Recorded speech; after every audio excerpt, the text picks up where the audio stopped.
I struggled desperately, but could only feel the air in the cramped cellar growing thinner and thinner. Pounding on the cellar door, I begged my brothers over and over to let me out. But my brothers only looked at me coldly, angrily saying, "What are you yelling about? This is all your own fault. If it weren't for you, why would Lily be suffering from such a bad allergic reaction?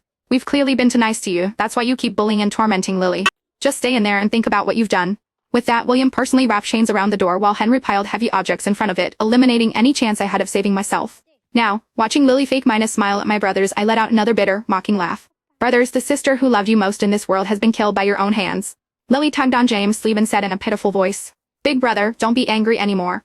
It's my fault for being so weak and having food allergies. I'm sure big sister didn't mean it.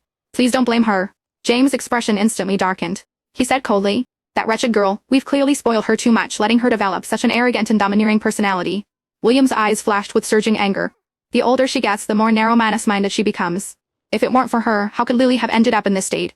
At this point, Lily deliberately exposed her limbs, which still showed faint traces of the allergic reaction to the three brothers. There were still a few red marks visible.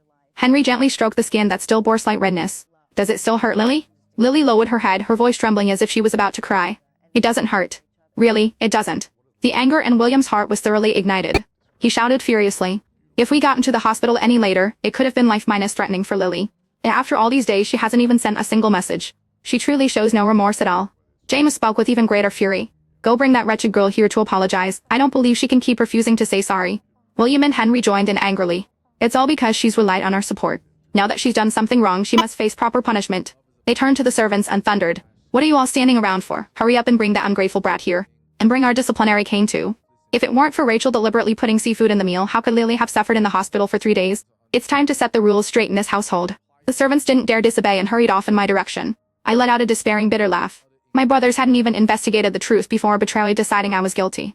3 days ago, Lily said she was hungry, so I wanted to do something nice and cook for her. She even gave me a small packet of seasonings, saying she wanted to eat that. I tasted it and it seemed like normal seasoning. Who could have known it contained her allergen? James is supposed to be a business genius, yet he couldn't even see through such an obvious ploy for attention. If that's not favoritism, what is? In my brothers' hearts, I would never be as important as stepsister Lily. I felt increasingly desolate. But it didn't matter anymore. I had already died in that cellar. Now my brothers could give all their love and favor to Lily. "Young master, we've been calling Miss Rachel for a long time, but there's been no response at all. We can't hear any breathing from inside." James frowned deeply, stood up abruptly, his face cold with anger. "What new game is that wretched girl playing now? Does she think it's beneath her dignity to apologize to Lily? Does she still not understand that she nearly killed you this time?"